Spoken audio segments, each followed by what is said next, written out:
You've conquered the Road of Lament. Now, are you ready for the next set of challenges that lie ahead? What's up, friends? It's Livid here, back with a brand new Lost Ark video.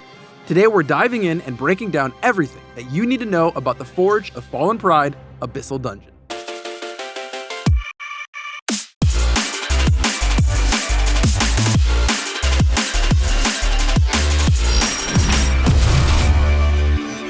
When it comes to dungeon guides, we believe that in order for you to be successful, we need to keep things simple and straightforward. The lead up to each major fight will only be talked about if there are challenging mechanics that need explanation. Otherwise, most of the focus will be simply on breaking down each boss's respective moveset and core fight mechanics to help you be as successful as possible. Now, going into this Abyssal Dungeon, you'll be happy to know that this one has absolutely zero team mechanics. But that, of course, doesn't mean it doesn't come with its own set of challenges. Specifically, a few buffs, some stagger checks, and a couple DPS races to avoid one-shot mechanics. As always, we're here to go over everything, so that you can be as successful as possible in both pre-made groups or pickup groups. Now with that out of the way, each part of the dungeon will be broken into chapters down below, so feel free to jump around to the section that you need. The first boss, Amaus, is a pretty straightforward encounter that doesn't have a single one-shot mechanic. He does, however, have a couple mechanics that once you know what they are, become very easy to tackle, even in pickup groups. As always, let's start with the core gimmicks. At frequent intervals, the boss will apply a curse to a random player on your team. The player that is cursed will see a red ring appear around them, as well as a red orb above their head. Now the orbs will increase in number, and once they reach 3 charges, the ring around the player turns into a high damage AoE explosion. Now this mechanic is easily avoided, as long as the player who gets marked moves away from the group until the explosion goes off. The second gimmick that you'll need to deal with occurs at HP bars 8 and 4. When the boss hits those thresholds, he will summon 2 Wyverns. Now these have their own moves that you'll need to avoid, and can even apply a burn debuff. Now your group should immediately shift their priorities to burning down these Wyverns as quick as possible.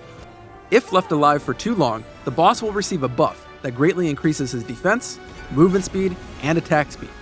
Now if for whatever reason the boss manages to get the buff before you kill the Wyverns, once the Wyverns are dead, prioritize using stagger heavy attacks and combat items like whirlwind grenades to incapacitate the boss and remove his buff. With the gimmicks out of the way, let's identify the boss's various basic attacks. A basic one that you'll see quite often is the boss will target a random player and slash at them 4 times with his sword. The first 3 hits of this move will stagger the player that is targeted, while the 4th has a larger AoE which can affect teammates and knock players into the air. Now if you're being targeted, try to move to rotate the boss away from the rest of your team.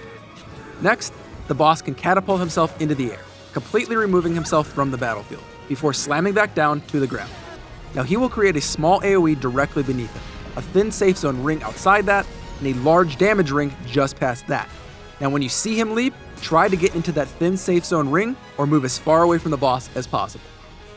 Easily one of the most annoying attacks that the boss can use here are his spinning flame blades. Now he will summon 3 of these directly in front of him before throwing them out in a fan shape. These will travel outward quickly and then return back to the boss, passing through him. If you see this attack go out, generally don't stand behind him, as you will get hit by all 3 on the way back in, all of which apply a burn debuff. Now the boss can also leap towards a player, slamming his sword down and pushing players back. Pretty simple. Additionally, the boss can throw a chain towards a player, causing them to become imprisoned. Now if you're imprisoned, the player won't be able to move or use skills. Teammates simply need to auto-attack the player to remove the debuff. The last attack that the boss can use, and one that in a way challenges how players look at line attack indicators, is Rain of Swords. The boss will cast 3 parallel red AoEs across the ground, followed by a rain of swords that move incredibly slow down their paths. It's an easy to dodge attack, but it does considerable damage if you stand in the ring. Once you understand all of that, that's it for the first boss. Keep the exploding AoE away from teammates, burn down the Wyvern summons, and watch out for the strange AoE attack patterns. The rest of this fight should just fall into place. Kaishur is the final boss in the Forge of Fallen Pride. And true to fashion, is the one with both a wipe mechanic as well as a super high damage stagger check. Thankfully, these are not hard to notice, but do require your team to immediately shift focus the moment it happens. So let's break down the gimmicks. At both the 16th and 8th HP bar, Kaishur will summon 2 phantoms of himself while channeling an attack that will wipe your team. 1 red phantom and 1 white phantom. An orb will appear above the boss's head as he channels this ability that, you guessed it, will be either red or white. Now you locate the phantom that matches this orb and you burn it down as fast as possible.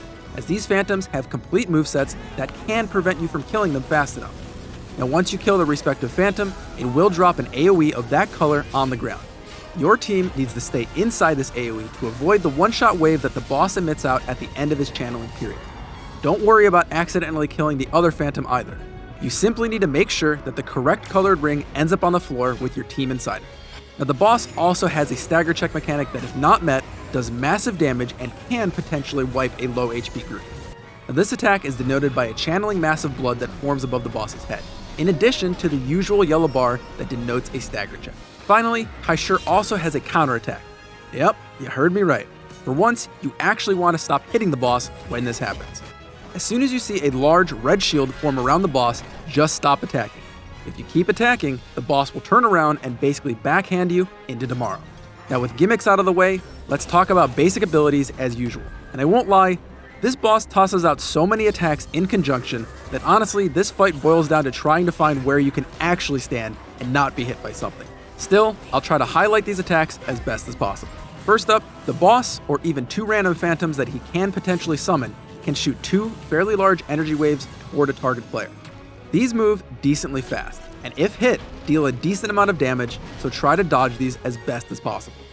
Kaishur can also surround himself with AoEs that call down lightning strikes, dealing continuous damage.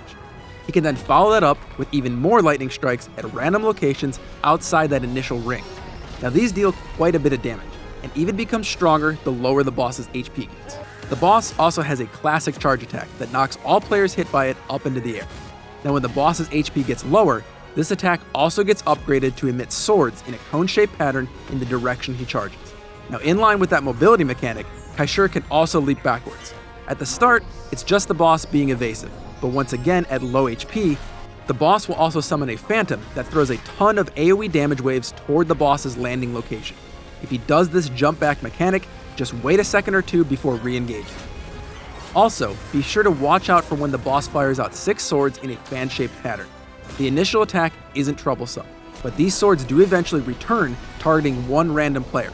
If you're targeted and don't want to get hit, just keep moving. Lastly, more phantoms. Now Kaishur can summon 2 phantoms once again that will toss line AoEs in a whole host of possible directions. Avoid these as best as possible, as they will quickly slash in that AoE and stagger any players that are hit. Now this fight should be doable as long as everyone knows to attack the phantom that matches the orb, how to break the stagger check, and for the love of God, don't smack him when he has his red counter shield up. If you clear those gimmicks, then it's all about burning the boss down as fast as possible. This reduces the amount of time that you need to deal with most of his attacks being enhanced. Now finishing this fight will see you happily on your way to the next set of 8-man Abyssal Dungeons at item level 960, which of course we'll be covering here in full. Hopefully this guide helped you effectively tackle each encounter and boss that this dungeon had to throw at you. These are effectively raid mechanics, and things will only keep ramping up in difficulty from here. Anyways guys, you're now ready to tackle the Forge of Fallen Pride, and just one run away from securing your first Tier 2 gear set. Now if you have any questions at all, be sure to leave us a comment down below.